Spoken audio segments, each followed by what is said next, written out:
أصحاب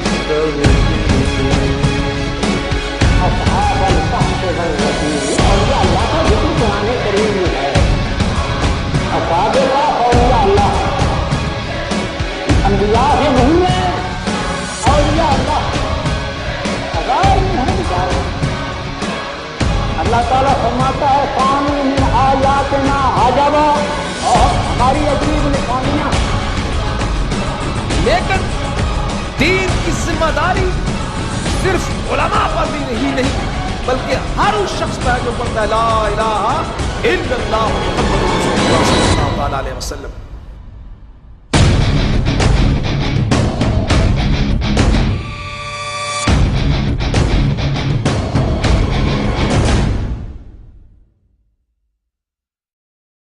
ماشاءاللہ جزاک اللہ. یہ کہ حضرت علامہ مولانا مفتی محمد اسلم ندیاوی صاحب.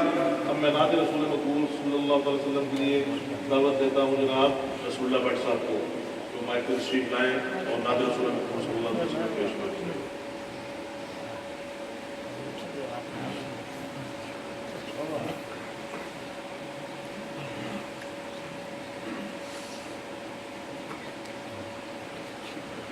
الحمدللہ رب العالمین والعاقبۃ للمتقین والصلاۃ والسلام علیک یا سید المرسلین اما بعد.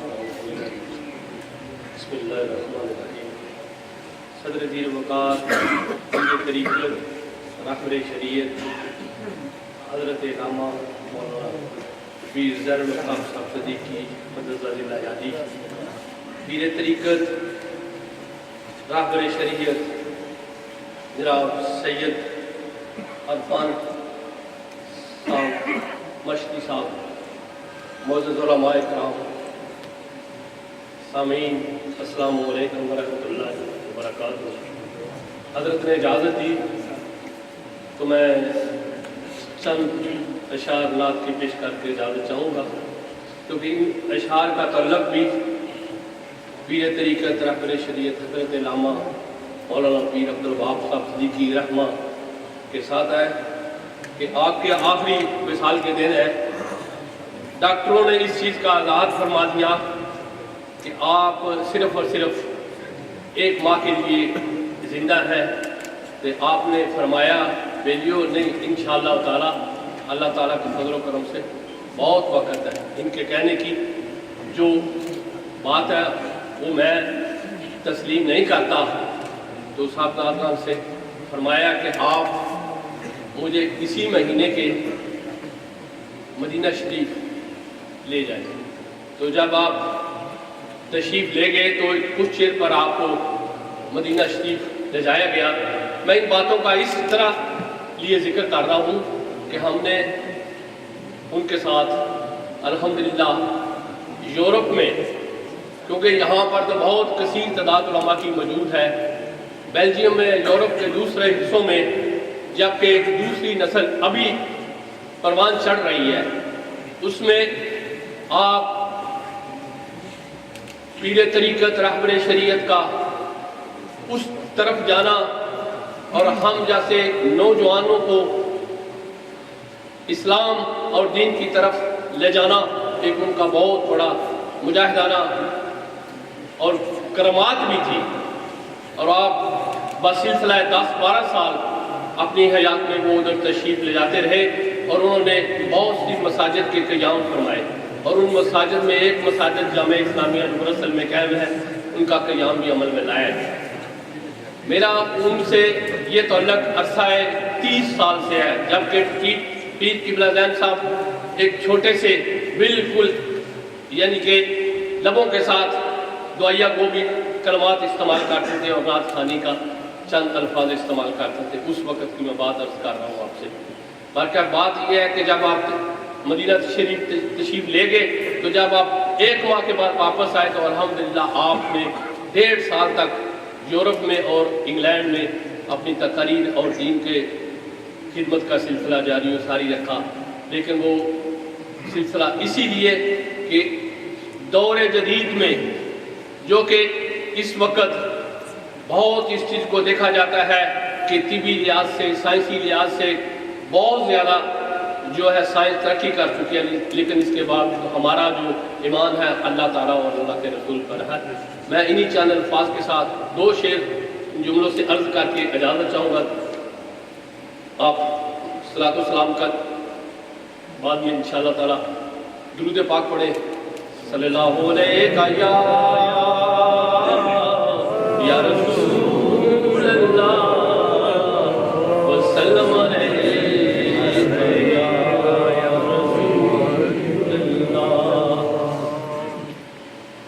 نہ کلیم کا تصور نہ خیال دور سینہ، میری جستجو محمد، میری آرزو مدینہ،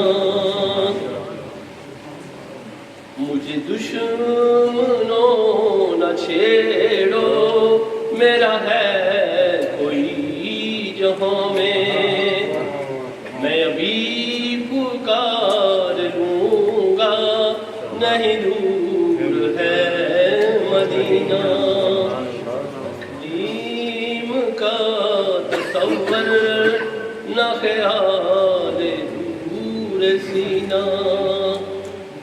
یہ سب کا محبت و پیار عشق مصطفیٰ تھا جو کہ ان کو اس طرف لے جا رہا تھا۔ میں مریض مصطفیٰ ہوں، مجھے چھیڑو نا طبیبو، میں مریض مصطفیٰ ہوں، مجھے چھیڑو نا طبیبو، میری زندگی جو چاہو مجھے لے چلو مدینہ، میری زندگی جو چاہو مجھے لے چلو مدینہ۔ ایک میں حال ہی میں ابھی چند دنوں میں ایک اور حضرت کی کرامت، قبلہ پیر رحم صاحب نے فون کیا کہ 22 اور 23 کو یہاں پر خوش شریف کی محفل ہے حضرت صاحب کی، تو ہم بیلجیم میں بھی عرصہ دراز سے حضرت صاحب کا عرس شریف کرتے ہیں اور ان کی الحمدللہ اس فقیر کو سعادت حاصل ہے۔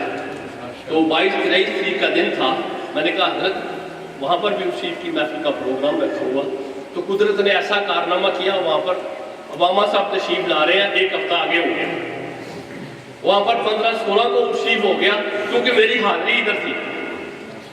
یہ بھی ہمارے صاحب کی کرامت ہے۔ تو الحمدللہ میں اسی چند باتوں پہ عرض کر کے اجازت چاہتا ہوں، بس باقی علماء تشریف فرما ہے، میں بندہ نصیب ان کے سامنے کیا کر سکتا ہوں، صرف حضرت صاحب کا محبت پیار ہے۔ اللہ تعالیٰ ہم سب کو ان کے علم کو، ان کی روشنی کے جو علم دین انہوں نے یورپ میں پھیلایا، ہمیں ان کے ساتھ اسی طرح کی ان کے قدموں کے ساتھ دینے کی توفیق رفیق عطا فرمائے۔ آخر دعوانا ماشاءاللہ۔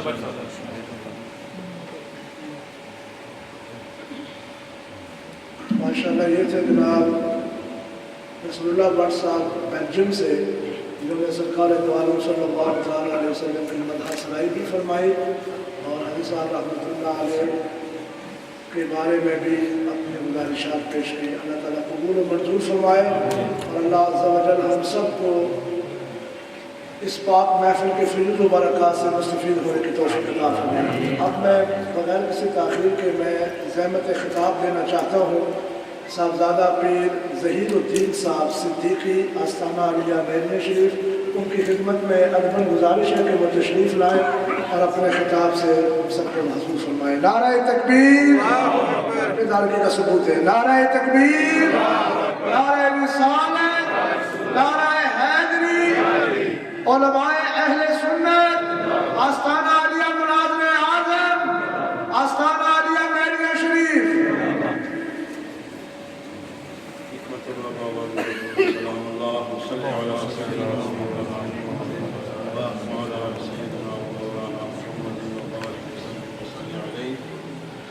نحمده ونصلي ونسلم على رسوله الكريم، أما بعد فأعوذ بالله من الشيطان الرجيم، بسم الله الرحمن الرحيم، الرحمن فاسأل به خبيرا، صدق الله العظيم. إن الله وملائكته يصلون على النبي يا أيها الذين آمنوا صلوا عليه وسلموا تسليما. اللهم صل على سيدنا محمد وعلى آل سيدنا محمد وبارك وسلم وصل عليه. عالی مرتبت جامع علم و عمل حضرت علامہ پیر سید محمد عرفان شاہ صاحب مشہدی دامت برکاتہ القدسیہ آسمان سنیت کے چمکتے دمکتے ستارے حضرات علماء کرام حاضرین عزیز وقار اور محترم المقام جناب صاحبزادہ زین الاقطاب صاحب منتظر العالی، آج کی اس پاکیزہ عرص پاک کی مبارک محفل میں حضرت شیخ العالم حضرت خواجہ پیر محمد علاء الدین صاحب صدیقی منتظر العالی سجادہ نشین دربار عالیہ جاریہ شریف وہ تشریف لاتے. جمعے کے دن وہ لندن تشریف لے گئے تھے، رات کو آج کے اس پروگرام میں تشریف لانے کے لیے واپس برمنگھم تشریف لائے. طبیعت ٹھیک نہ ہونے کی وجہ سے آج کے اس مبارک پروگرام میں تشریف نہ لا سکے. مجھے حکم فرمایا کہ آپ وہاں جا کر حاضرین کو اور خانوادہ مناظر اعظم کو میرا سلام و دعا پہنچا دیں. آپ سے یہی درخواست ہے کہ ان کے لیے دعا فرمائیں کہ اللہ تعالیٰ حضرت شیخ العالم دامت برکاتہ القدسیہ کو صحت عافیت، ان کا سایہ رحمت پوری ملت پر قائم دائم فرمائے. آمین. حضرت صاحبزادہ زین الاقطاب صاحب خود بھی صاحب علم ہیں اور ایک روحانی علمی تقوی و طہارت کے انوار سے، علم و عمل کے انوار سے، سجدہ ریزی کے انوار سے، تلاوت قرآن،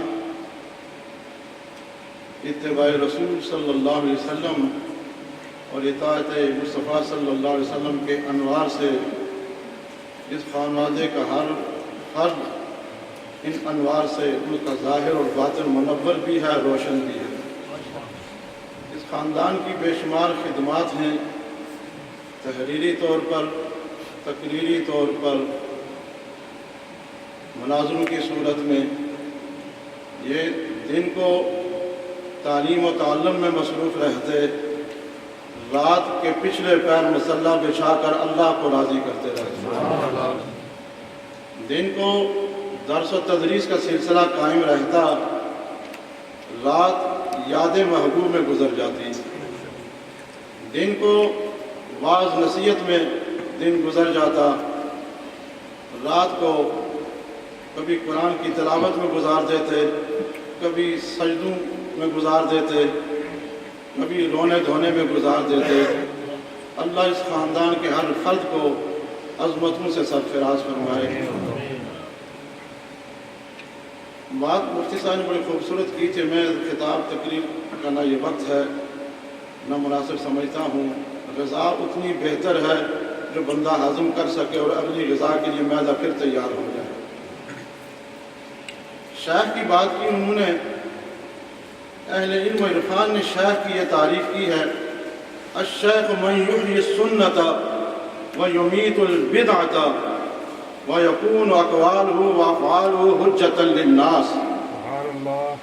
شیخ اس کو کہتے ہیں کہ جس کو دیکھ کے خدا یاد آئے. شیخ اس کو کہتے ہیں کہ چلے تو ادائی رسول، بیٹھے تو ادائی رسول، بولے تو سنت رسول، نظر اٹھا کر دیکھے تو سنت رسول، زبان کھولے تو سنت رسول، زبان بند رکھے تو سنت رسول، سوئے تو سنت رسول، کھائے تو سنت رسول، خلوت میں ہو تو سنت رسول، جلوت میں ہو تو سنت رسول، سفر میں ہو تو سنت رسول، حضر میں ہو تو سنت رسول. وہ چلے تو ادائے رسول نظر آئے، بیٹھو تو ادائے رسول نظر آئے، وہ مجلس میں بیٹھا ہو تو ادائے رسول نظر آئے، اسے دیکھتے ہی بندہ گناہ سے توبہ کرتا چلا جائے اور بارگاہ مصطفیٰ میں جھکتا چلا جائے، اسے شیخ کہتے ہیں۔ پگڑی باندھنے سے، جبہ پہننے سے شیخ نہیں بنتا، شیخ بنتا ہے عمل سے، شیخ بنتا ہے تقوی سے، شیخ بنتا ہے سجدہ ریزی سے، شیخ بنتا ہے سنت رسول پر عمل کرنے سے۔ محی الدین ابن عربی رضی اللہ تعالیٰ عنہ ارشاد فرماتے ہیں کہ میں نے ساری نبی پاک کی سنتوں پر عمل کیا ہے، بجوز ایک سنت کے میں عمل نہیں کر سکا۔ تو کسی صاحب حال نے پوچھا، حضور ہم نے آپ کا چلنا بھی دیکھا، ہم نے بیٹھنا بھی دیکھا، سفر میں بھی رہے، خلوت میں بھی رہے، جلوت میں بھی رہے، دن کے وقت معمولات بھی دیکھے، رات کے معمولات بھی دیکھے، ہمیں تو کوئی آپ کا عمل، کوئی قول، کوئی فعل ایسا نظر نہیں آیا جو سنت رسول کے مطابق نہ گزرا ہو۔ تو محی الدین ابن عربی فرمانے لگے، ہاں تم ٹھیک کہتے ہو، میرا ہر عمل، میرا ہر قول، میرا ہر فعل سنت رسول کے نور سے منور ہے، میں چلتا پھرتا سنت رسول کے مطابق ہوں، مگر جس سنت کی میں بات کرتا ہوں وہ کبھی نہیں ادا کر سکتا۔ حضور ارشاد تو فرمایا اصل میں بات یہ ہے کہ حضور اکرم صلی اللہ علیہ وسلم نے اپنے نور نظر، لخت جگر حضرت فاطمہ الزہرا رضی اللہ تعالی عنہا کو حضرت علی رضی اللہ تعالی عنہ کے نکاح میں دے دی تھی۔ میری کوئی بیٹی نہیں، اگر میری کوئی بیٹی ہوتی میں بھی کسی عزیز کو دے دیتا۔